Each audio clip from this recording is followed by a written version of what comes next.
You. This is Wednesday, July 16th, 2025 at 6 p.m.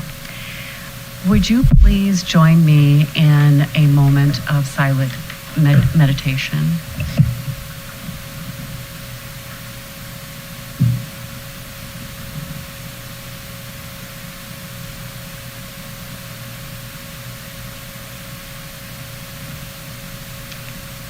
Thank you. And please join me in the Pledge of Allegiance.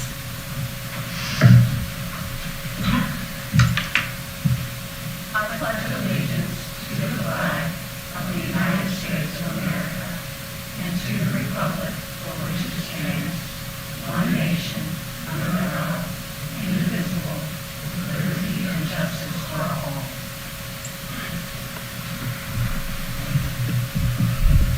All right. Thank you all for coming out in the storm. I appreciate that. Okay, we are going to adopt the agenda. Is there a motion to do so? I'll make a motion to adopt the agenda. Make a second. We've got a motion and a second.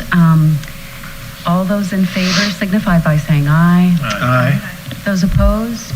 The ayes have it unanimously. The next item of business is the consent agenda. There are two items on the consent agenda. They are approval of minutes for the regular meeting and the strategic planning workshop. Is there a motion to approve the consent agenda? So moved. All right, we have a motion and a second. All those in favor signify by saying aye. Aye. Aye. Those opposed? The ayes have it unanimously. All right. The next thing on the agenda is presentation and reports. We've got quite a lot to cover tonight, and Melissa Dickerson will lead that.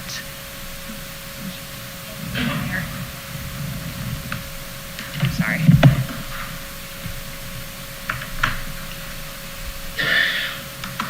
Okay, now I'm ready. I'm just going to jump right in because at the end of this, I have a few matters that I don't need actions from the board on, but I would like to hear some discussion and get some direction from you all. But they don't, again, require any kind of motions or anything. So the first have is that we're super excited that the Meet Me in Manteo website is live. We have shared it on social media, on the town social media and Meet Me in Manteo's social media. Of course, this has been a big part of the branding initiative that our Main Street folks have worked so diligently on.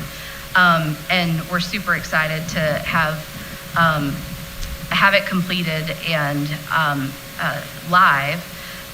There are business directories that are part of the Meet Me in Manteo website. Ashley has been in regular contact with the getting their content for how they want their businesses represented. She has worked diligently, as has Carl Woody, on this website. So it's really the product of a lot of teamwork and effort, and it's exciting. So moving on, staff are working to submit the annual statistical data for this past fiscal year to North Carolina Main Street. The data will be used to produce our annual report, which is estimated to be completed in late August and early December. The next is the Sea Scouts Commodore's cruise took place on July the 9th, with the group making a stop in Manteo and utilizing the Magnolia Pavilion during their visit. They sailed into town as part of their coastal voyage, which included attending a performance of the Lost Colony. Following their visit, the group shared a thank you email and a photo in appreciation of their time in Manteo. That's them here.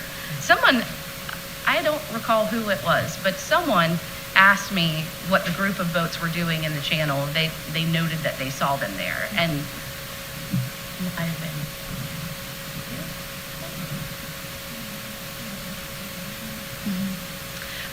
So anyway, but people saw them and wondered what was going on. That's what that was. So I thought I'd mention that since they sent that nice email.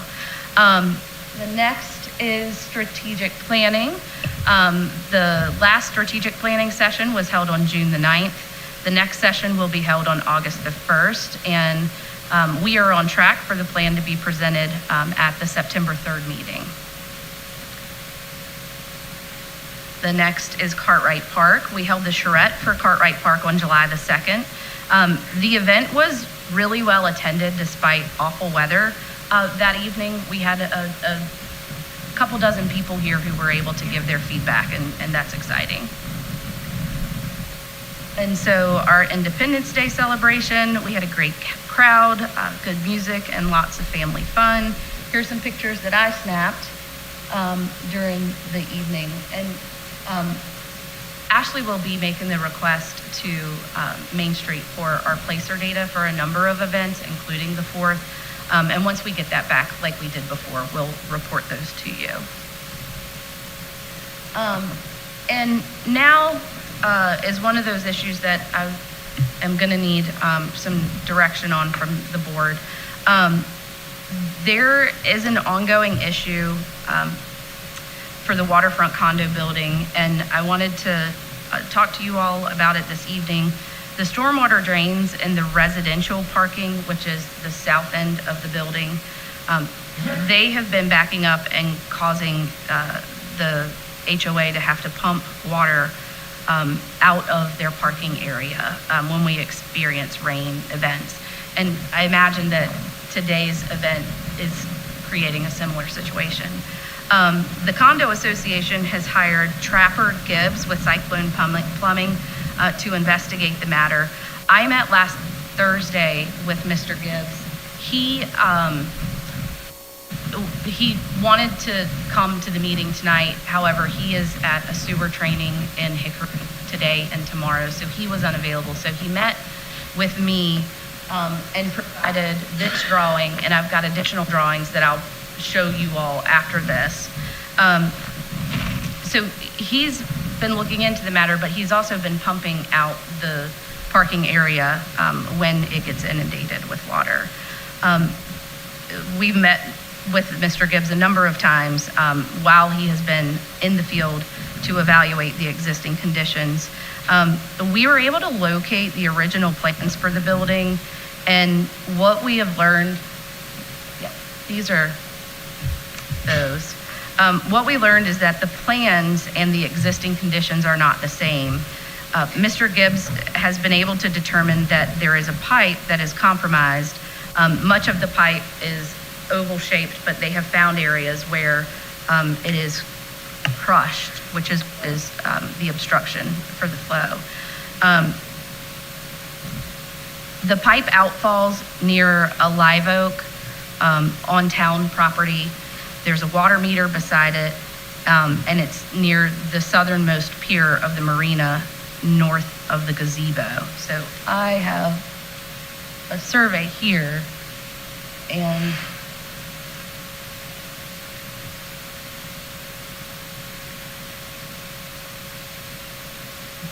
nope. This is the area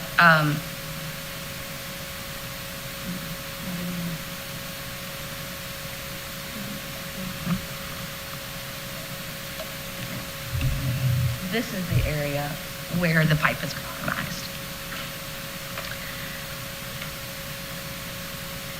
There's a water meter nearby, and there's also electrical service to the pier there for the marina as well.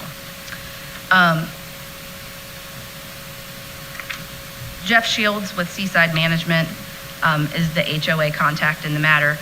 Mr. Shields has raised concerns that he believes this could have happened during the construction of the boardwalk and bulkhead last year. The compromised pipe is not located within that project area, so I want to note that for you all. It's north of that. The plans show a number of pipes leaving. These are all pipes that leave the building and outfall under the bulkhead.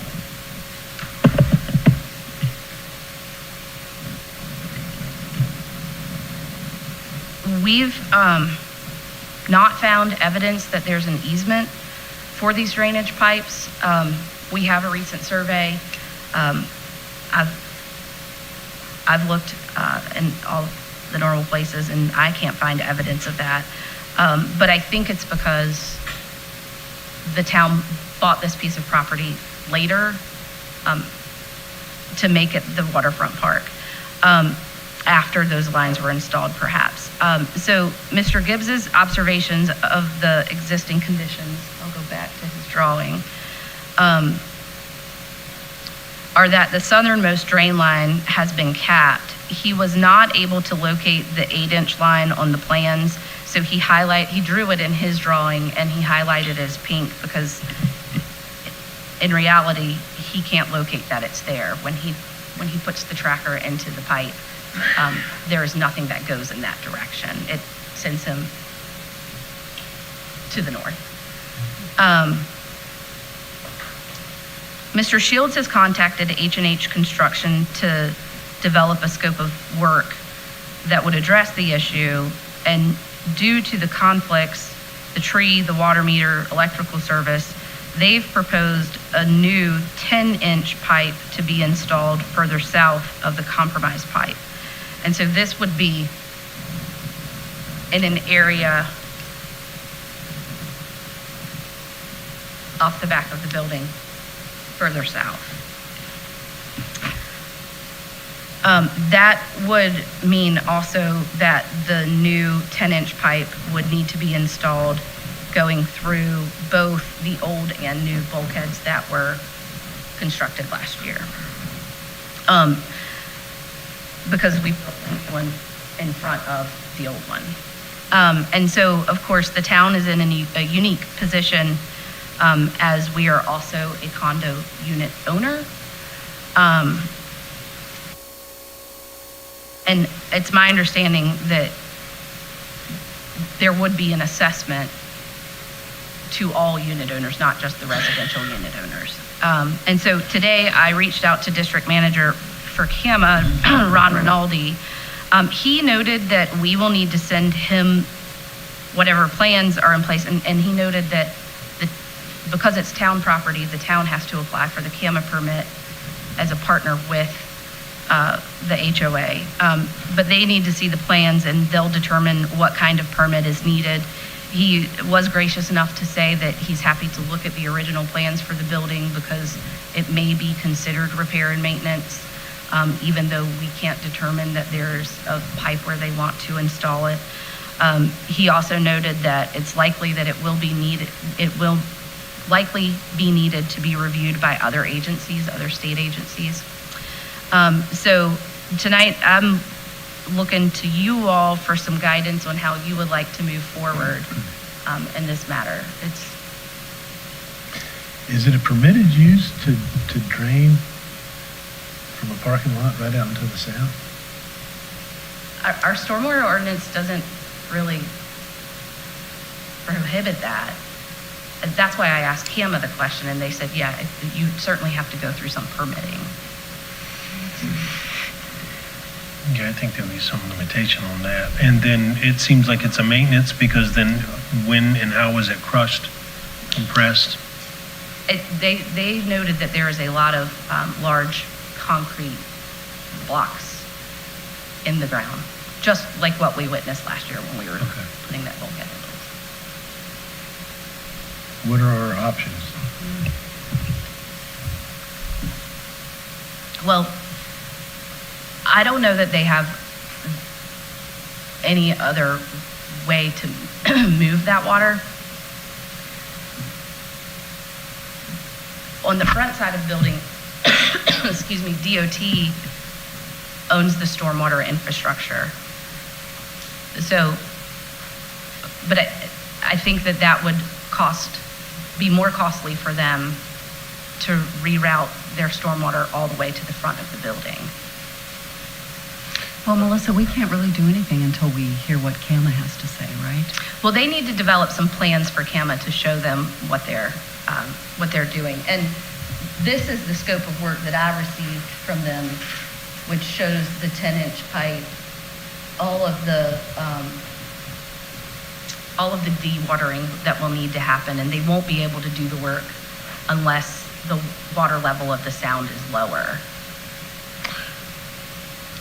Yeah, that makes me, so the 10-inch pipe, I like the idea of that because you always want to upsize your pipe when it comes to drainage, but to get to the back, one, we're going straight into sound, and everything that's in the parking lot, parking garage is going in the sound in shallow bags. So that kind of makes me ick from everything we're trying to do on the strategic plan. The second thing is you've got a lot of agencies that are involved in that, and CAMA being the one that scares me the most. So it seems to me that maybe we could work closer with our friends at DOT to go out front and into that existing system as opposed to through all those agencies and out the back and by the water meter and the tree and the two bulkheads, one of which I'd hate to disrupt that. So my thinking was you've got a great relationship with DOT, but it might be better that way if we get enough information on who's responsible to begin with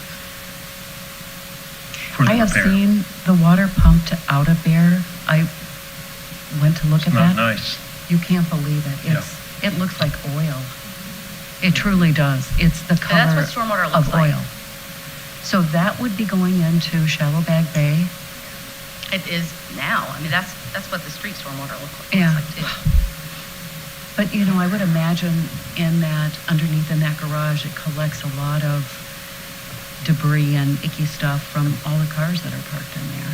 So, oofta.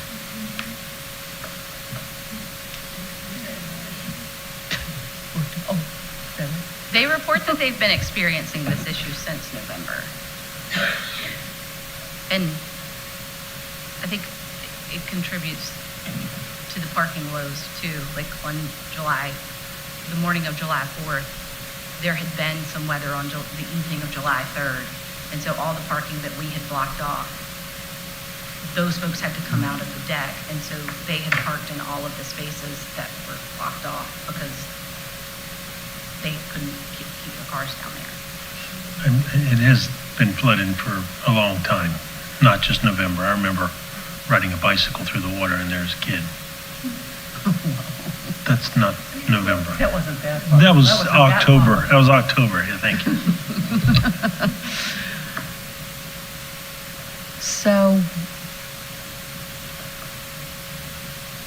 Is it possible to route to the street? That is not the one option that they presented to me. I know that the reason why they didn't want to just fix the compromised pipe is because of the area in which it's located with the tree and the water meter and the electrical service. All those things were noted as potential conflicts. yeah. But that's not to say that they're not going to find some in the more southern route that they would try to take as well. Is it possible to ask if they can be routed to the street rather than Sure. what they've suggested? Right, and say the board was supportive of that. Yeah.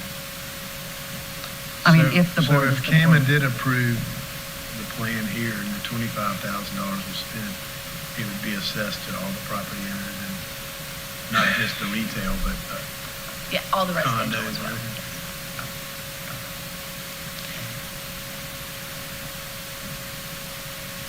Well, would you like to try that avenue? Yeah, I mean, if CAMA signs off of it, Oh, sure. I'm good with it, but, If CAMA signs off on which part? The new, The reroute. oh, well, Out. CAMA wouldn't, that would be DOT, no, I If- mean, going to the sound, out back. yes. Okay. I'm sorry. Yes. How long has that pipe been crushed? I mean, how long was that? So I think maybe, it's probably just, its integrity has been deteriorating Over time. over time. yeah, so maybe there's nothing there that's been going out. It's not much that can go through it. When Mr. Gibbs put his tracking device in there, I was with him and it was like he was hitting a wall. So that might be the size of my thumb and it can't go through. Looking at flushing the contents of the parking garage for a day repair. And how often does it flood right there? Well, so it's The entire flooding. parking lot, like on on average? It's flooding now because it can't drain.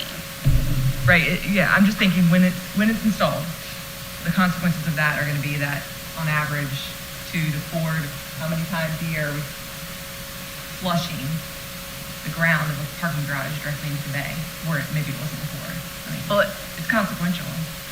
Every time it rains. It'd be continuous, yeah. But either way, even if it goes out to DOT's system, it still goes into the bay. It just changes the outfall that it goes to. The DOT system doesn't deposit into the marsh though? No. Okay. Either way, it goes to the bay. Yeah, but it does matter if it sits in the marsh longer, according to. Yes, the of course. It does, yeah, okay. But So ideally, we want it to go through the marsh. Right. Yeah. There's no marsh right there. What do you need from us? I don't need a motion or anything. I just wanted some guidance, and I think I've got that Okay, now. good. I'll continue talking to CAMA to see what they would require, and I'll suggest that maybe a second option be explored to tie into DOT's system, and I'll just report back to you all. That sounds like a good solution. Yeah, great. All right. So the next item, I just have these listed here so you all can follow. The next item is that at your request, staff have been, I should clarify, IT Director Carl Woody has been working on identifying improvements to our sound system. As all of us have heard complaints about the quality of the sound in our meeting videos. He received a quote, and the quote is $16,609.79. This system would be an investment that it wouldn't be left behind once we relocate Town Hall. So we would be able to utilize it there as well. So we wouldn't need a budget amendment or anything at this point to move forward. I just wanted to, because considering our budget this year, I just wanted to kind of get a affirmative that that's something that you all, that's an investment that you all want to make or not. There's no grants available of any kind. Well, I get the acronym wrong. The Government access channel? Yes. The plan was to use those dollars for a TriCaster, which I don't know what that is. What is that?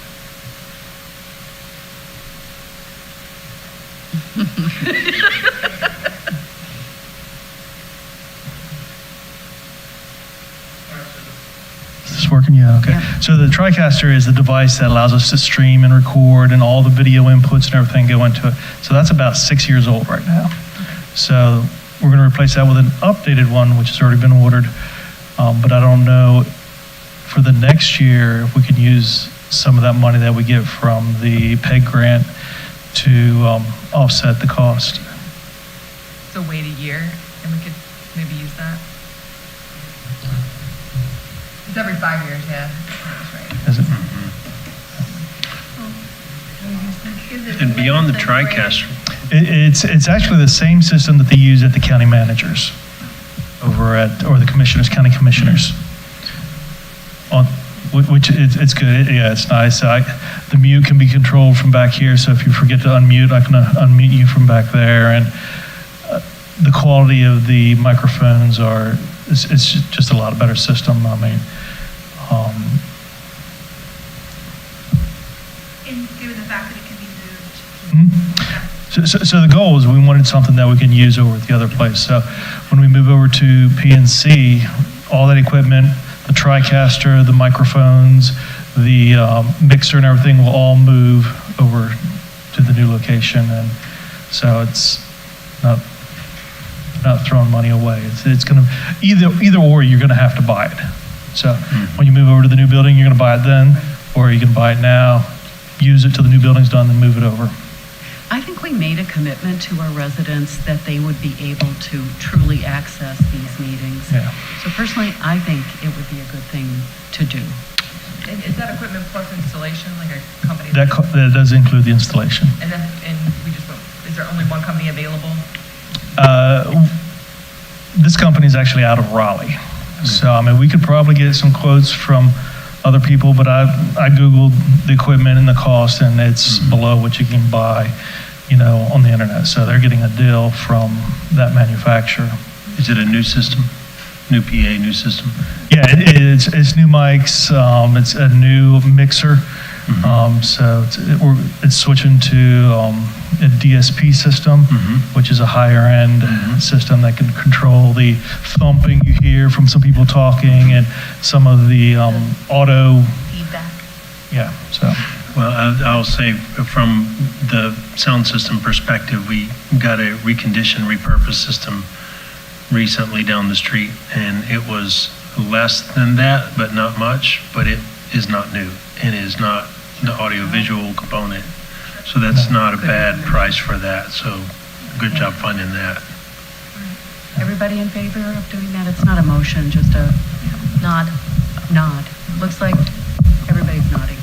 Okay. Great.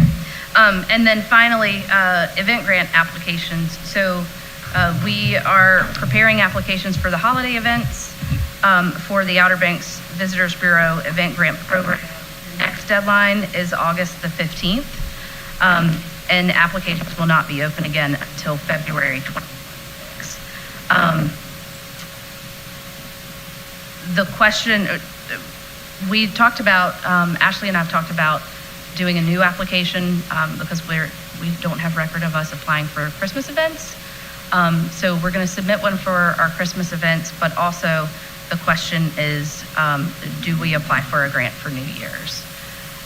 And last year, the grant that we applied for New Year's was awarded was $15,000.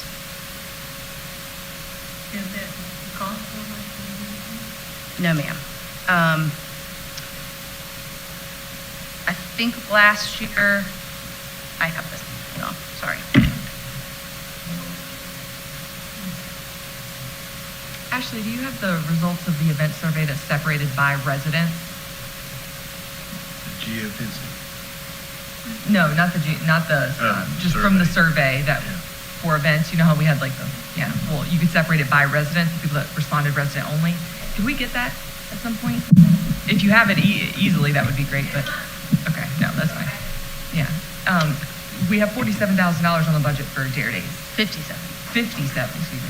57. And that is one of the considerations that Ashley has suggested is, do we utilize those funds for a New Year's Eve event, and the total would bring it to $74,000, which is the actual cost of last year's was $84,000, but she has suggested a way through the budget to get the proposed budget for New Year's down to $74,000.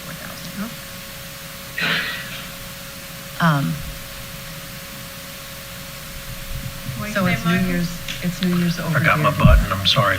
There's a lot of support that I've been getting, strongly suggested for that New Year's, that last bolus right before the season shuts down,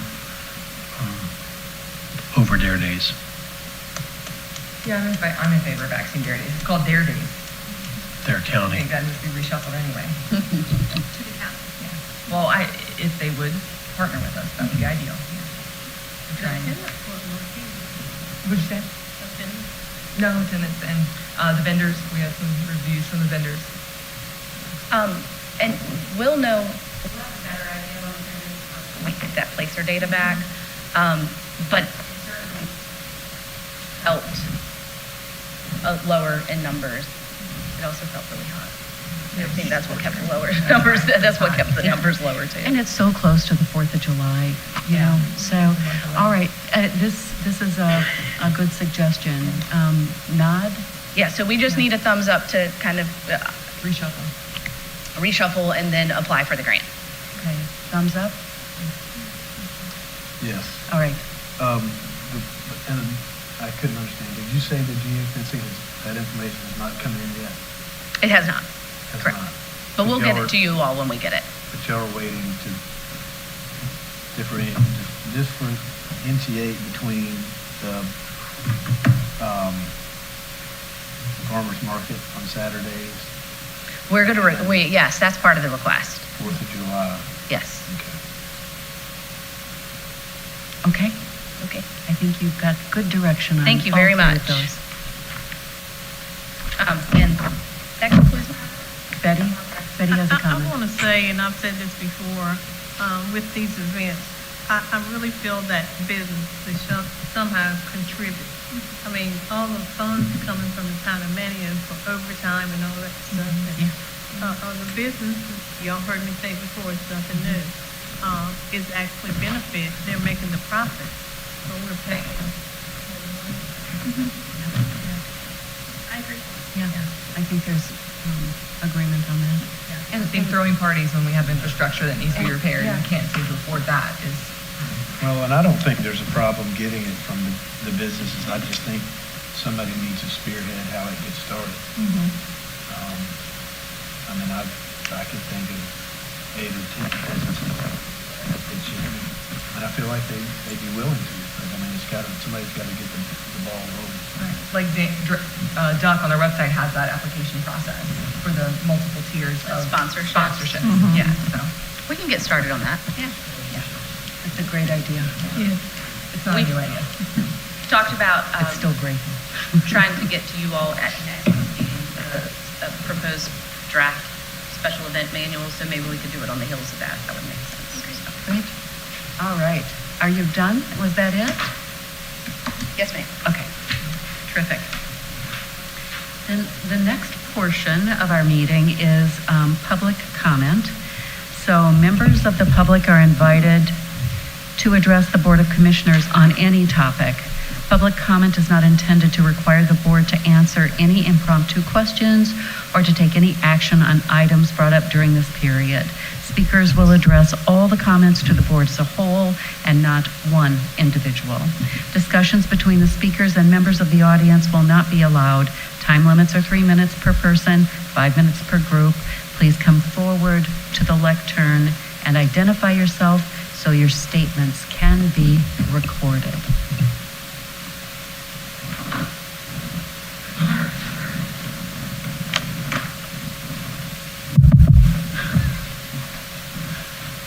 Good evening, Randy Fenninger. I live over on Sir Walter Raleigh Street. And I heard the word flood. I wasn't actually here to make a public comment, but I wanted to give you an update on the ditch behind our house.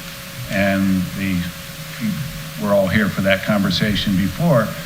And with the last terrible rain, and I realized there were lots of places in this area that had water, including Jamie's garage where it was 8 inches and my backyard where it was 6. And I went out to see, is that collecting from just the heavy rain, or is it actually washing out of the ditch? And it was some of both. So the problem's still there. Just wanted to give you an update on, because I know we've had this conversation. I've had the conversation on some more technical aspects with Melissa after the last meeting, but I thought you'd all be interested to know it still floods. History speaks. Thank you. Okay. Thank you, Randy.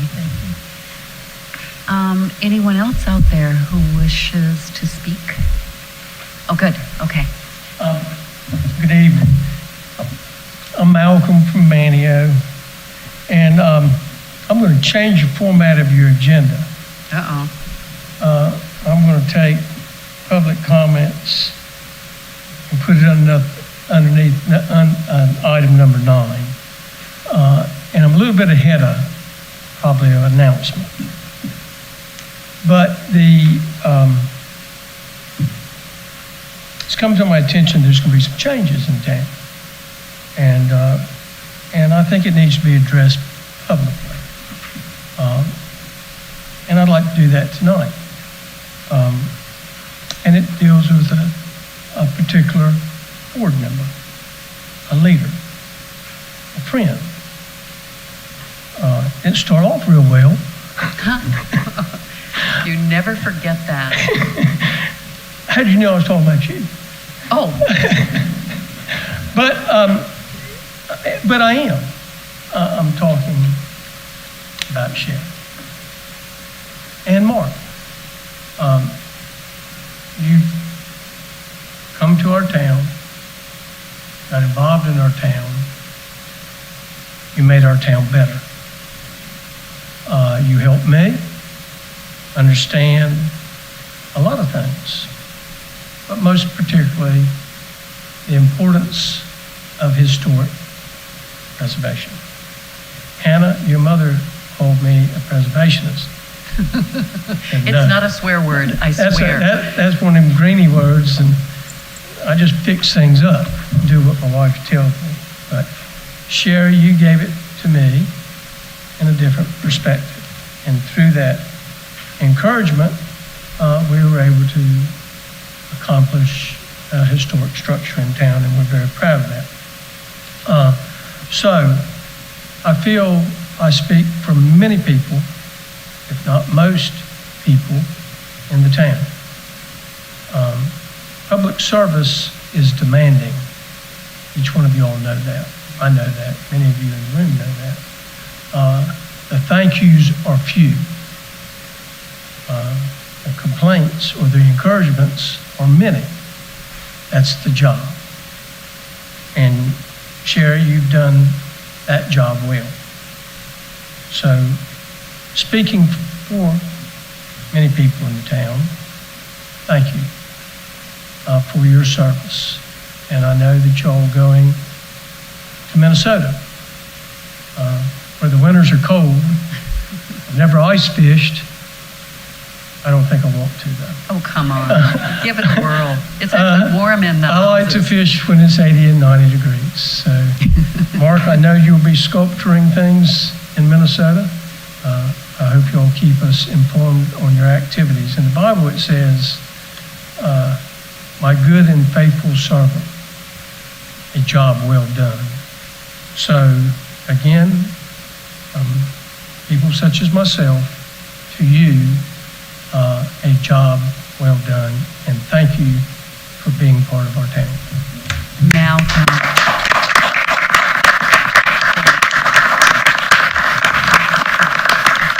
Thank you so much for those kind words, but honestly, it's not goodbye. It's I'll see you later.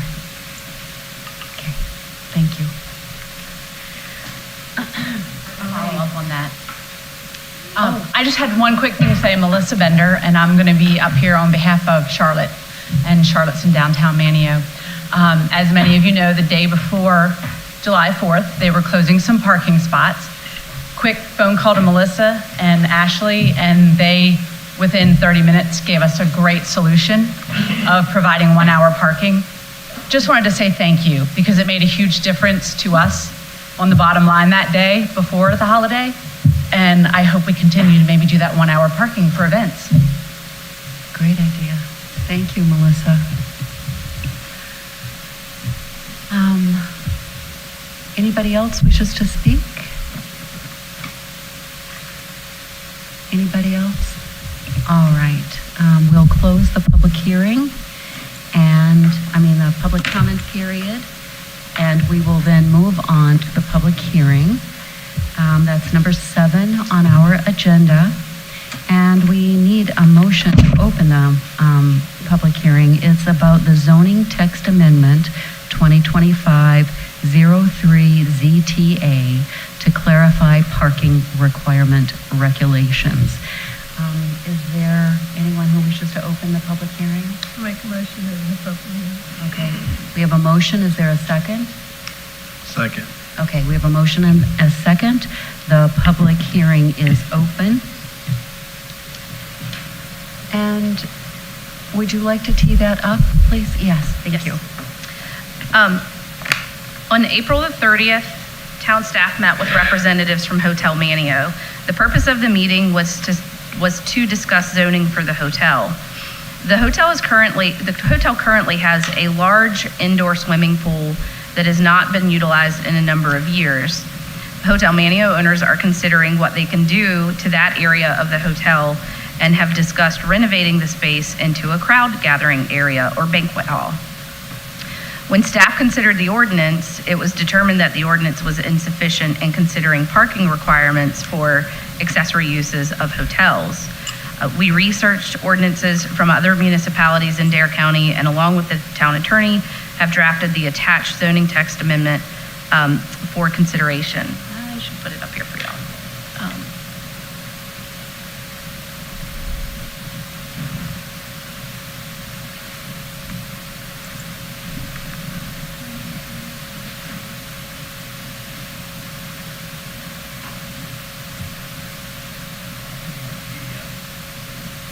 Oh, great. I was clicking on the link. Oh.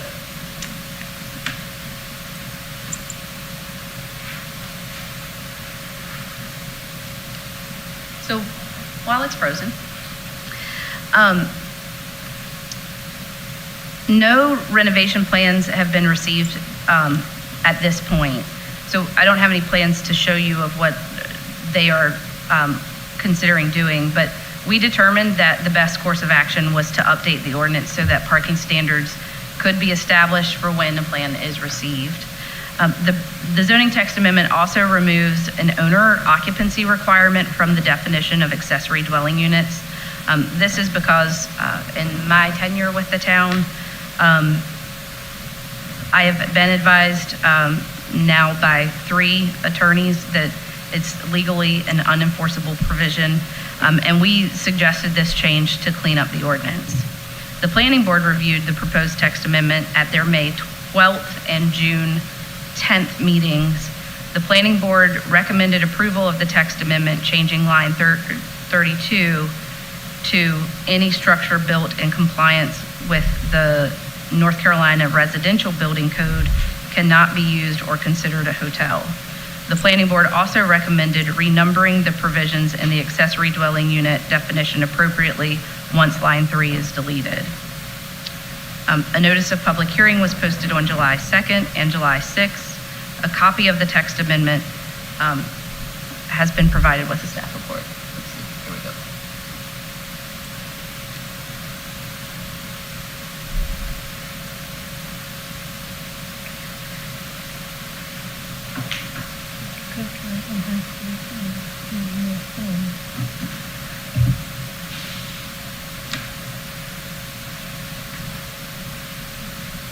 I can flip on to, I'm sorry. I'll wait till you finish. Okay. You said you wants it for a gathering? Hotel And- gathering space. Okay. It sounds like a gathering is a gathering. Banquet sounds like it's more formal. I think it's all of the above. It's an event space, so they would have customers do wedding receptions, or they could have bands there, or whatever might be. But as you know, it's a considerably large area, and that's what made me think about parking, is because if that swimming pool becomes a banquet hall, it could, with the appropriate amount of egress, it could hold a lot of people. And my concern was, where do all those people park? And when I looked at the ordinance, there was no standard for that use.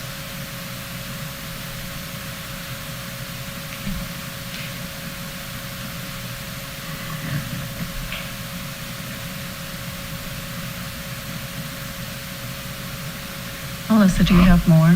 That's all. Oh, all right. This is a public hearing. Is there anyone out there who wishes to speak?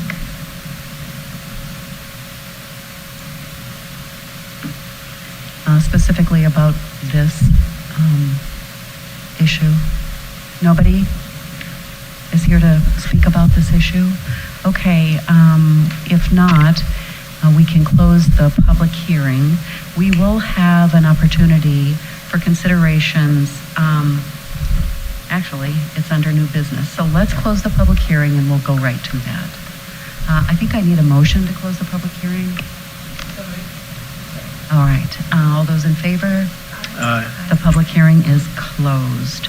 All right, under new business, we have the consideration of the zoning text amendment.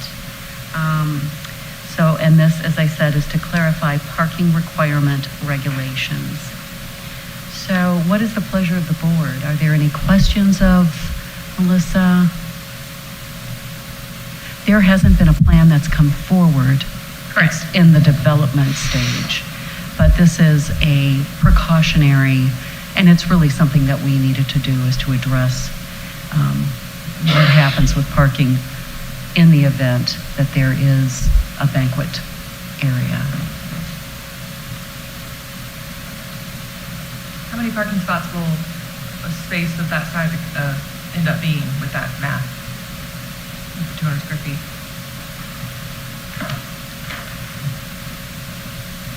I'm not certain that I know exactly the size of it. But there's adequate space on the parcel for it? They have a grass lawn area to the south that is divided by a hedgerow.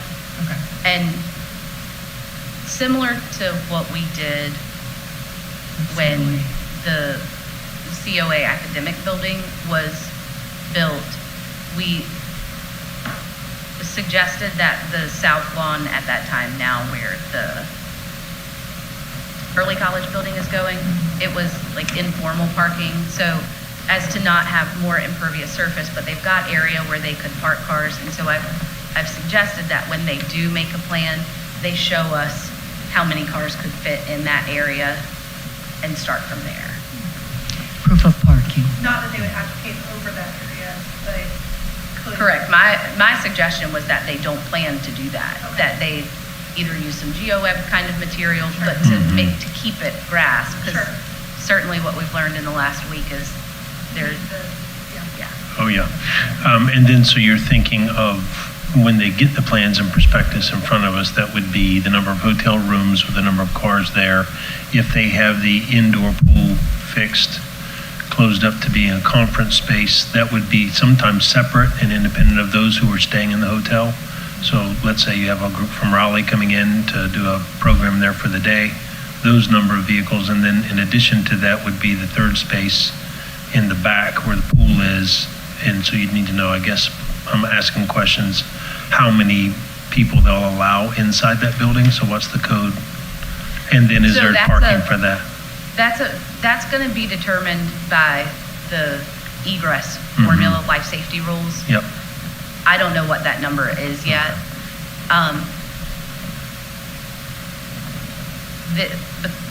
What we're suggesting is also a formula that gives a 25% assumption that there's some overlap between the hotel and the event. Most likely. But you could have 3 in 1, and the unfortunate thing for them is that there's no streets or any Right. other, it's neighborhood. That's why I wanted to Yeah. be mindful about that. I got it. Okay. I see the questions. So, what is the pleasure of the board? Was there discussion, did I remember that they were talking about possibly filling the pool out back for parking? No, that's a new pool that they put in out back. That's what I thought. But that's in the county, so it's tricky because part of this property is in the county and part of it is in Manteo. But when they did the renovation and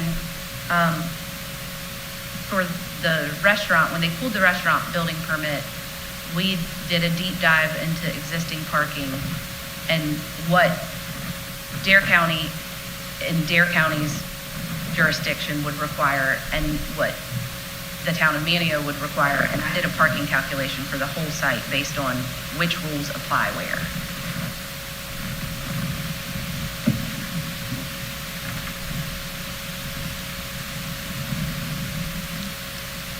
Do we need the plan before we make a motion or anything? Well, it's likely that what they apply to has to have some level of review beyond staff, so it'll either go to the planning board, depending on what it is when it gets to us. We'll determine where it goes, but it's not likely to be able to be just approved by staff because of the way the ordinance requires. So we'll get another crack at this once we have concrete plans. You or the planning board, because the planning board approves.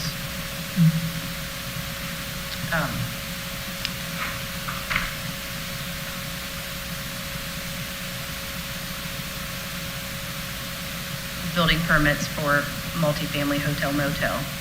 and commercial, new construction and additions. I think that concurs. So it would be the planning board. All right. We need a motion. Motion to address this at a later time when we have more information from.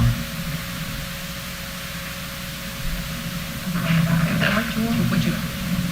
So tell me. None.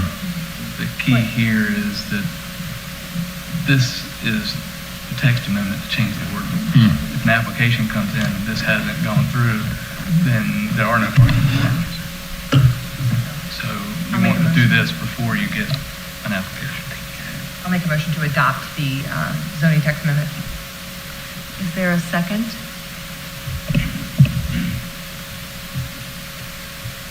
Is there a second to the motion? I'll second.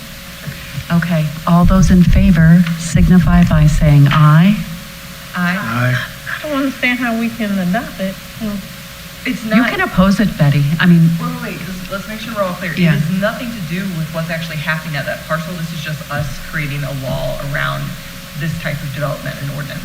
And requiring parking. For them in the For future. everybody. Yeah. Yeah, this is just a proper wall. Because we don't currently have Okay. any, we don't have any rules currently on number of parking requirements. which Correct. is difficult, yes. Currently, the ordinance standard we use is miscellaneous rooms for rent situations Yeah. for a hotel. Not well defined. Crazy. Which puts us in a really precarious place. Yeah, for a situation like this. And so if we don't pass this tonight, and like Ben said, someone comes forward, we don't have any I'm with you. plan for how to allow all those people to come to park.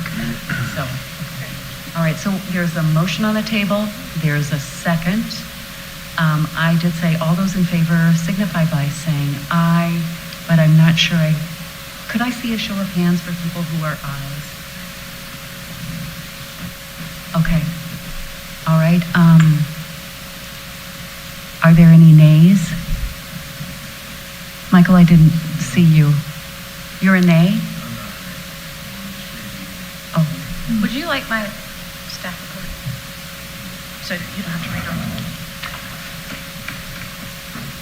would you like a few minutes to look at that before you vote? Because we are required to. Just want to make sure I read it one more time. Thank you.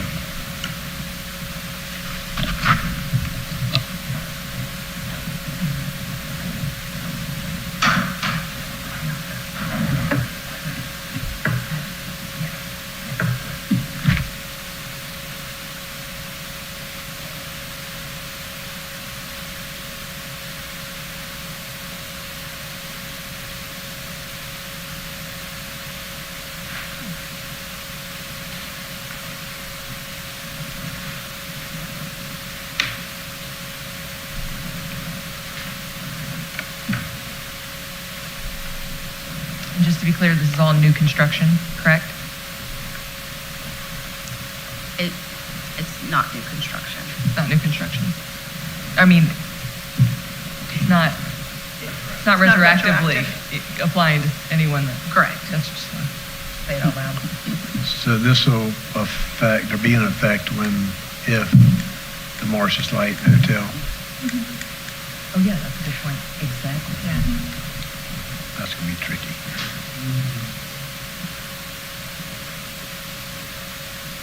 We have to have parking. Yeah. I was looking more around the accessory dwelling unit. That's where my questions were, so I want to make sure before I give a blanket on something that I wasn't confounded.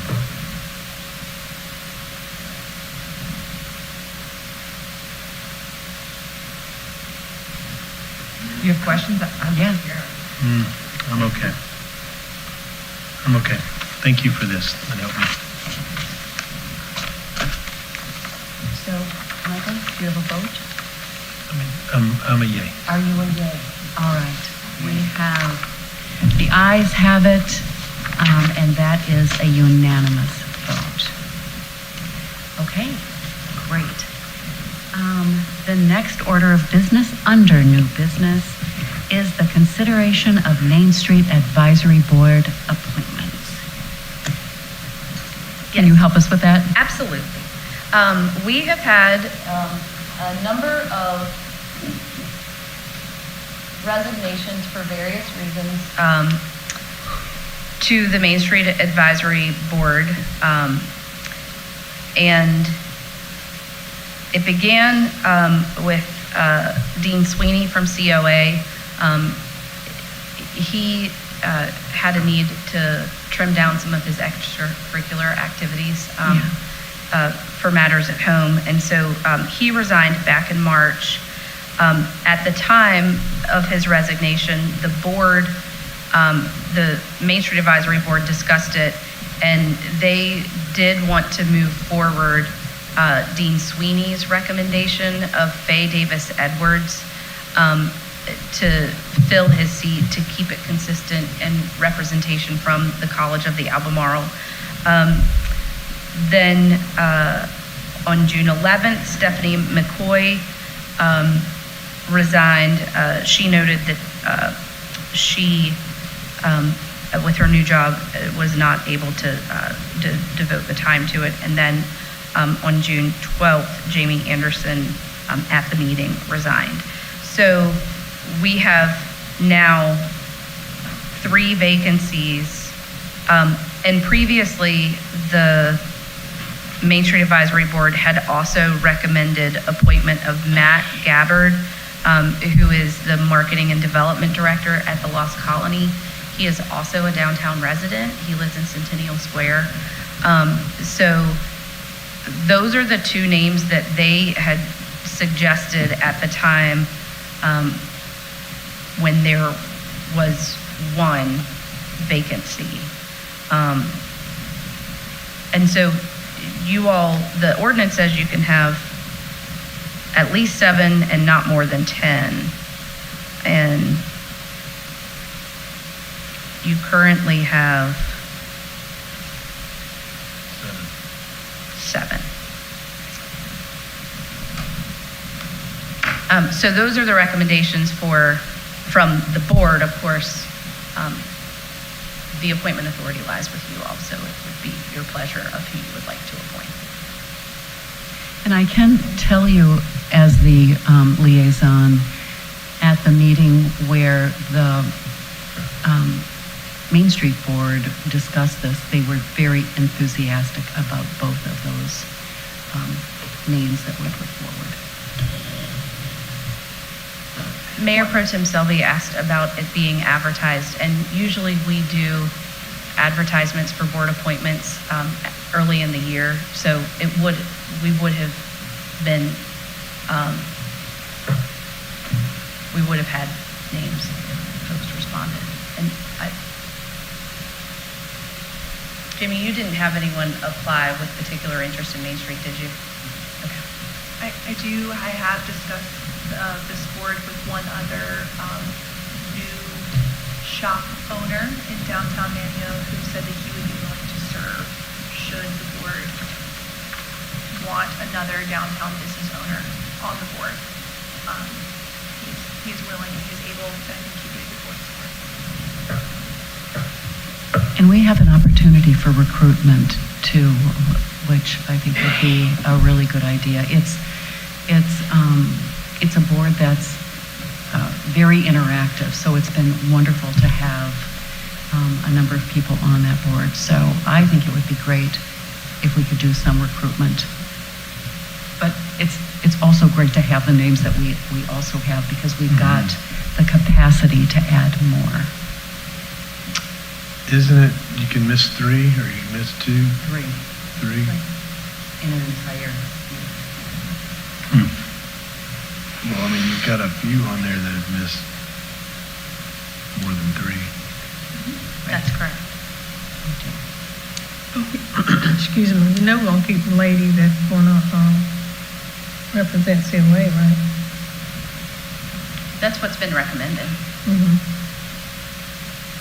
Faye. She's also our most recent occupant of Magnolia Pavilion.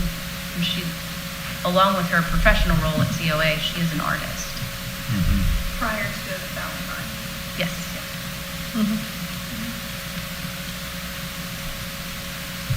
And Matt Swidlow's colony, very active downtown. It'd be nice to have that continuity and connection. I really like him for that spot. He's shared some good ideas. So what is the pleasure of the board? We can add more names later. We really can. This is just these that came forward, unless we want to consider,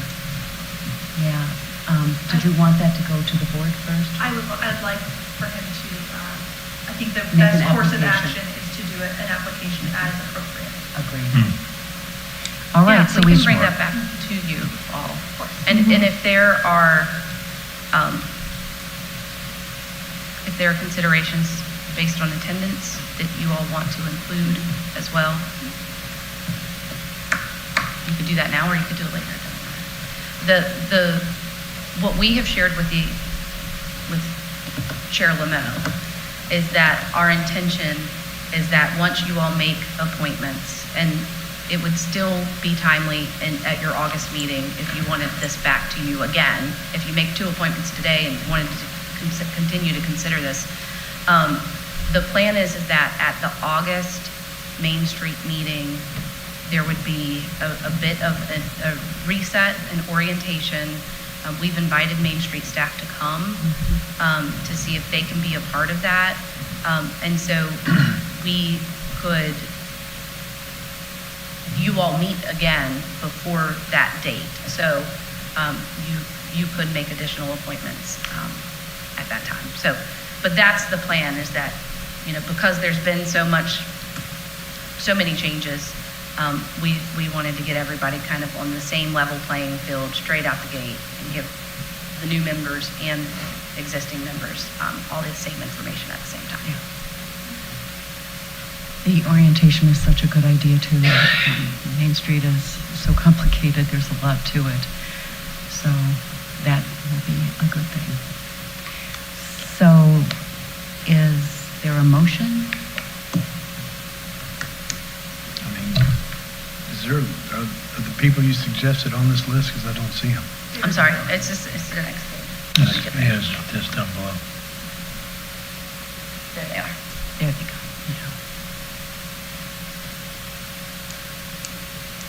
I'll make a motion to approve these 2 individuals. All right, we have a motion on the table. Is there a second? We've got a motion and a second. All those in favor signify by saying aye. Aye. Those opposed? The ayes have it unanimously. Wonderful.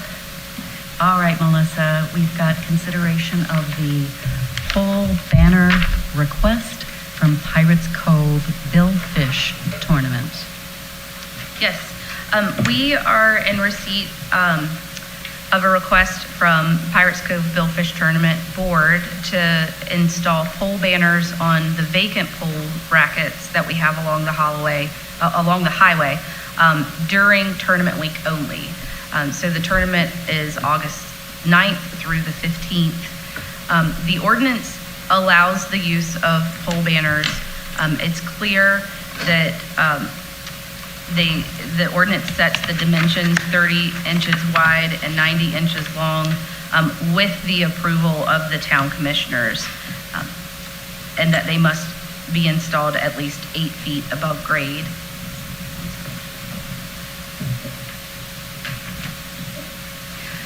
So, as the ordinance directs, I wanted to bring this to you all for your consideration.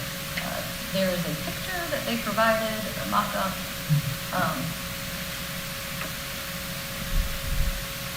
Which is shown here too.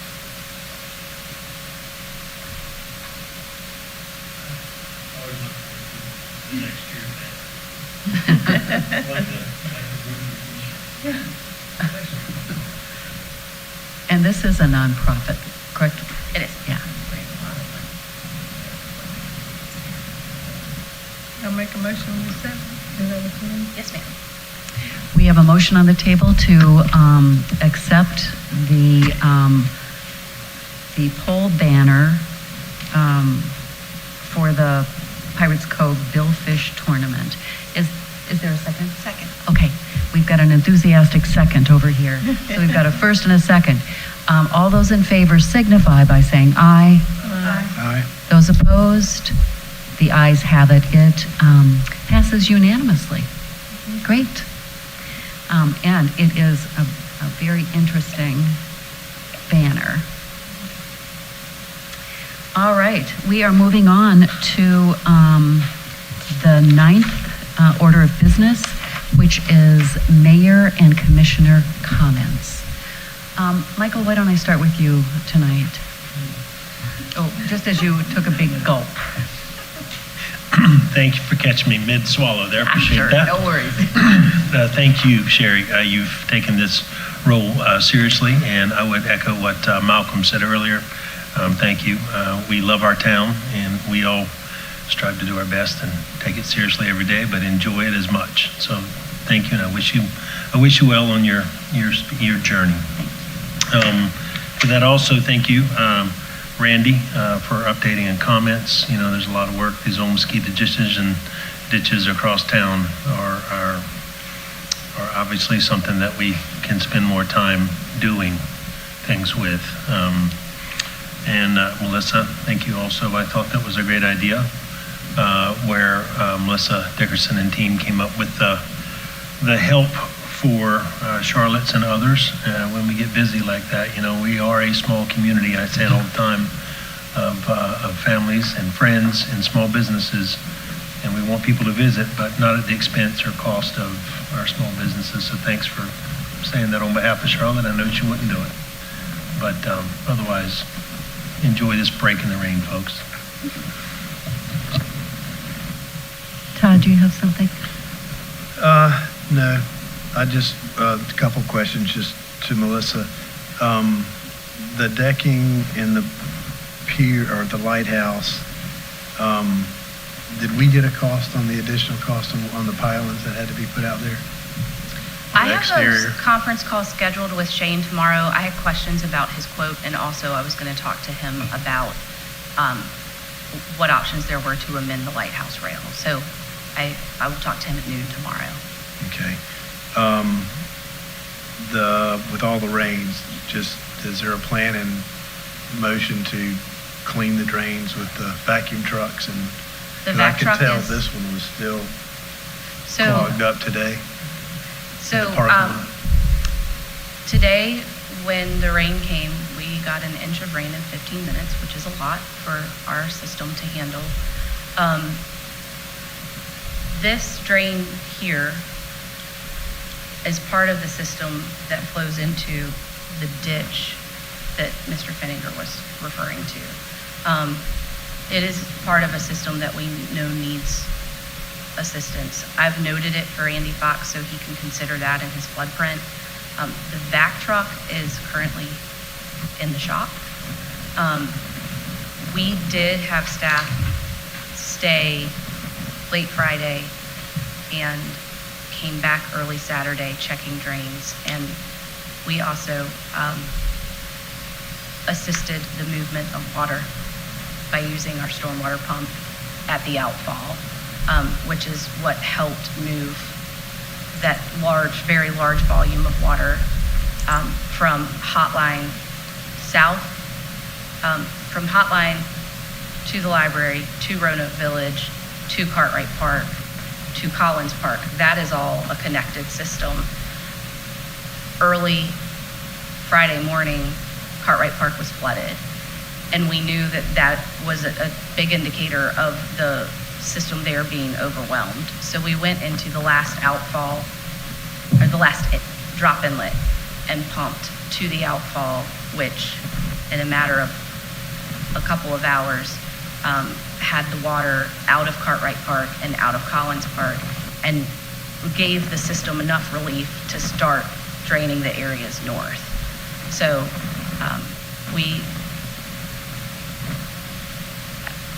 worked diligently I know, it was to a- address it. was a lot I of do rain. think that there's probably, and this is another, I took pictures because I plan to show them to Andy and we should be getting notification soon about the Resilient Coastal Communities grant program that we applied for that will allow him to do the next phase of work. We had a conference call last week about that. So we should hear soon whether or not the town is accepted in that program. But then I think that there is probably some need now. So Roanoke Village, the bottleneck has continued to get worse. Last Thursday, it was 7 inches of rain in a handful of hours. So it was a really significant amount of water that we received of rainfall. And over the years in Roanoke Village, the swells along the roads have filled in, whether by humans or just gravity. And so the water to the north of there has a really hard time in high volumes passing through. So I think there's worth some consideration when Andy is working on the flood print of looking to options north, because everything on the east side of the highway flows into a culvert that goes to a ditch on the north side of the fire department. And if there's some way that we can connect at Hotline to that culvert on the other side of the highway, under the highway, that may provide some relief to the system. I know Ron and Phil's Body Shop had water standing inside, and that whole area. I worked with the Island Guest House owners, or their general manager. She called and said, my people are gonna have to walk through water. And so I emailed the elementary school principal and told her that, I was gonna give her phone number to him and let her customers park across the street until they had enough relief from the water. So we addressed as best we could the individual scenarios while trying to create more volume for that water to move. And it worked. It just takes time to move that amount of water. And last question was, have we gotten any information back on the parking meter for Town Commons? I don't remember, Woody. I think so. Good answer. I did get some information back on, was it Park Mobile, I believe, where it's the cheapest solution out there, where they have a sign out there and you use an app, you scan it, and then, you sign up and you pay for it. I do not have all the details with it. I cannot remember the details, but there was a negotiated cost between the town and that company, which could range from $1 an hour to $2 an hour, and they take a cut or whatever to do it. So, or whatever we set. So, the startup cost isn't a lot. It's just we have to decide how much we're going to charge and the cut they get and so forth. But I can forward you some more information on that. We can send that proposal to you all. All right. Yep.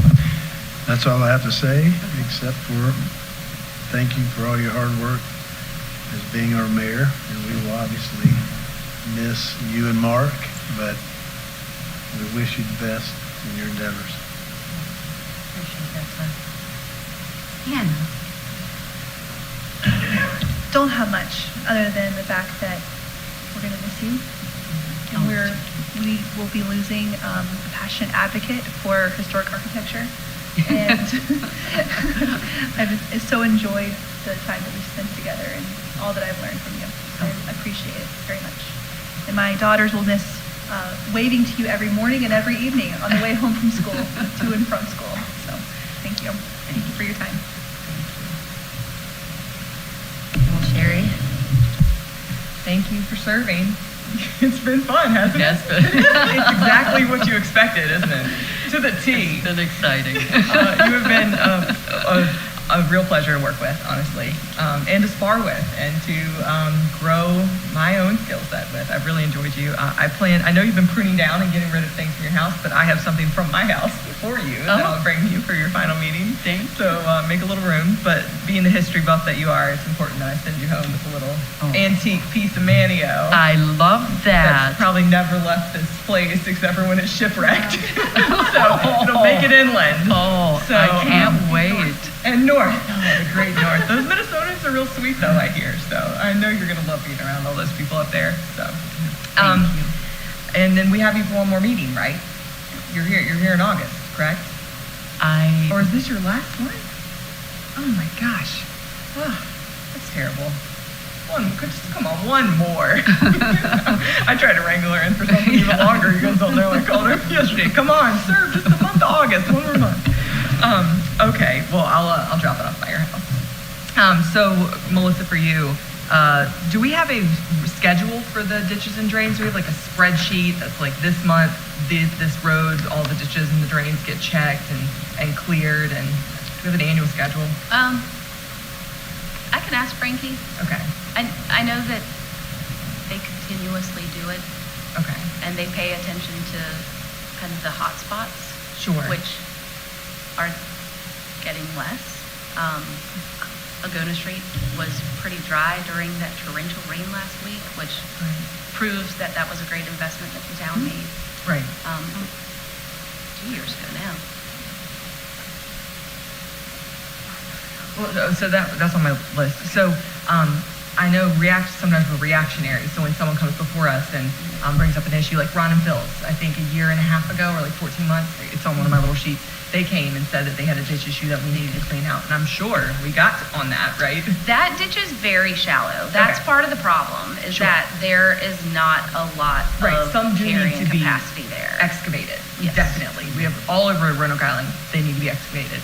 And so for that particular ditch, when they came in February, I believe, has that been serviced since then? I think so. It had been. And Okay. we have a system called Facility Dude. And that is in the system, it's an app on our Public Works and Water and Sewer staff phones. Okay. And there is a way to automate annual or biannual maintenance there. Right. That's why I'm not sure, but Okay. if it's not a regular work order, we can put that in the system and create it so it is. Yeah. That's how Josh does all the preventative maintenance for the Perfect, yeah. wastewater treatment plant. Yeah, So that would be ideal we can to have kind a of grid. automate that so that it is being checked regularly. I try to stay on top of it as much as possible. Right, And okay. I used to keep a spreadsheet. I did. Right, yeah, that's useful. Yeah, because then we'd be able to talk to the citizens and say it was serviced on this date, but perhaps it needs to be dug, or something like that, because there's no easy way to respond to someone that's having flooding in that Yeah, property. well, other and- than yes, sir, or yes, ma'am, we are doing our best. And absolutely, we sympathize with you and we understand, but we need a plan. And part of that plan is going to be that we need to dredge Joe's Creek. And so have we gotten any response back from our letter we sent to the Oregon Inlet Commission about getting dredging done up here? Because just so everybody knows, if you look at like any elevation map, as actually all people in here are very educated with the town, so you guys all know this information, anybody watching, it's Joe's Creek historically was a low point, and so all the floodwaters, this is all listed as Joe's Creek. The bay out here is not called Childeye Bay, it's called Joe's Creek, as you guys know. So all the floodwaters went into the creek that direction because the elevation was lower. It's not anymore. Sometimes it's actually quite a difference in the nature of how shallow it is, and it ran like a river to downtown Manteo in this storm. I've never seen a river move so fast. And that was all my family's property and all of Mother Vineyard and everybody just running straight here to downtown Manteo. So we have to solve that artery issue.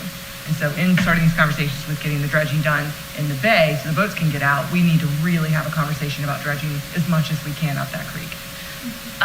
Barry attended the Oregon Inlet Task Force meeting, and they agreed to work it in their schedule. I don't think that there's a time yet, but it was already on their radar and is again. So we'll continue to advocate for that. In my comments earlier, I noted that everything on the east side of the highway from like elementary school north goes to a ditch on the north side of the fire department. Right. That outfalls directly into Doe's Creek. That's why I was shaking my head Yeah. as you were talking. I thought, Yeah. Yep, that sounds great. And then it's going straight this direction. So Yes. I've had that hammered into me over the years by the men in my family of what our stormwater does. And so until we fix Doe's Creek, we're going to get worse in Manteo. And then do we have door dams or things that are sandbags that are available for people in emergencies that people would be able to pick up and We don't, but we need them. Okay. I was worried that we were going to have water here at Town Hall. Sure, yeah. Because of the parking lot flooding. right. And it just kept inching towards the door, so. Right. And we obviously have like door dams here for Town Hall to We protect don't. the investment. Okay. Right. Okay. But we're changing all that. Hazard mitigation plan. We're going to prepare because we don't want to waste your money and have more renovations in Town Hall. And that's all I have for now. Yeah. Thank you, Ruth. Betty, do you have anything to make? First, I want to thank Carl and Ashley for getting the information for Main Street. I was looking at some data for it and some things, and that seems like a heavy task. So thank you. I wanted to say to our mayor, as still today, thank you for your leadership. Thank you for the changes and your insight when you came to Manteo. I know it was a whole new culture for you, Mark, but you fit in well. Thank you for your leadership. Okay. Thank you, Betty. Very nice of you. So, I just wanted to announce what everybody knows, but I need to say it to the public, and that I am resigning my position as mayor on July 28th, 2025. And while I know that I have discussed this early departure with the board and staff, many friends and neighbors and residents, I did want to make a public announcement as well. As we all know, unexpected things happen in life.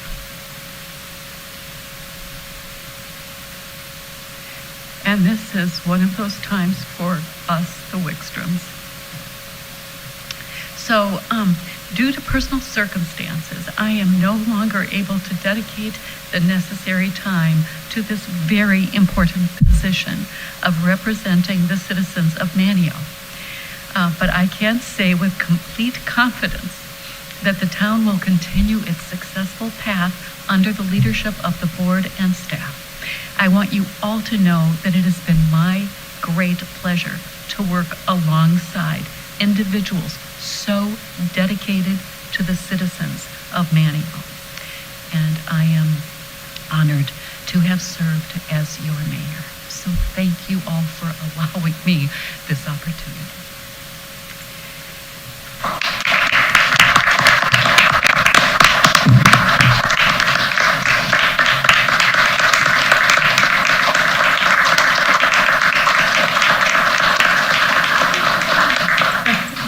Thank you all. All right. So, the next item on our agenda is we're headed into a closed session. And this closed session, this is for permitted purposes. And then you usually read this, do you know? Yes, ma'am, I'll be glad to. And I'll read a shortened version compared Okay. to what's in the agenda. Somebody would need to make a motion to go into closed session pursuant to NCGS 143.318.11A6 to consider personnel matters. Oh, is there a motion? So you made the motion, and there's a second? Second. All those in favor signify by saying aye. Aye. All right, we are now going into closed session, which means you all can't come with us. Yeah, he probably will, right. Melissa, tell the third grade, thank you for me.